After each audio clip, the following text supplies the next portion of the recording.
High বন্ধুরা, নিয়ে চলে এসেছি আর একটা নতুন ভিডিও। জেনেটিক্সের ব্যাক ক্রস আর টেস্ট ক্রসের পার্থক্য বুঝবো। দেখো, ব্যাক ক্রস আর টেস্ট ক্রস দুটোই ফিলিয়াল জেনারেশন বা অপত্যজনক একটি প্রাণীকে বা একটি উদ্ভিদকে প্যারেন্টাল জেনারেশনের কোনো জীবের সঙ্গে ক্রস করানো হয়। ব্যাক ক্রসটা কি? ব্যাক ক্রস হচ্ছে কোনো ফিলিয়াল জেনারেশন অর্থাৎ হাইব্রিড প্ল্যান্টের সঙ্গে বা হাইব্রিড জীবের সাথে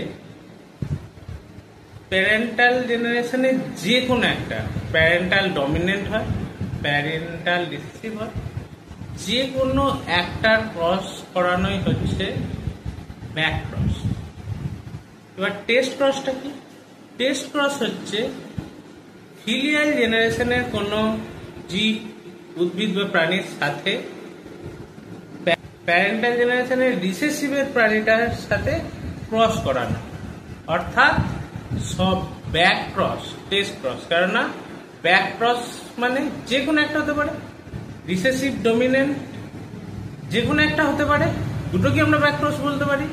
কিন্তু টেস্ট ক্রস মানে শুধুমাত্র রিসেসিভটার সাথে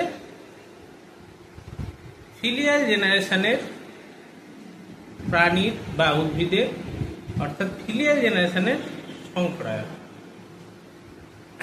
back cross, test cross.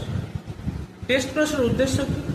Test ক্রসের উদ্দেশ্য হচ্ছে যে রিসেসিভ অ্যালিলটা আছে, যে রিসেসিভ ফিনোটাইপটা আছে, সেটাকে প্রকাশ করানো। ক্রসের উদ্দেশ্য পিওর লাইন জেনারেশন তৈরি করা। বোঝা গেছে দুটোর পার্থক্য।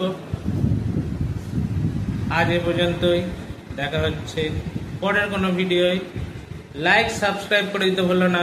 মনোহাইব্রিড ক্রসের এই যে ফিলিয়াল জেনারেশন, এই যে প্যারেন্টাল জেনারেশন, এই টার্মগুলো নিয়ে সম্পূর্ণ ভিডিও আমাদের চ্যানেলে রয়েছে, সেটা নিচে থেকে দেখে নিতে পারো। বন্ধুরা, আজ অবধি লাইক সাবস্ক্রাইব করে দিতে কিন্তু ভুলো না।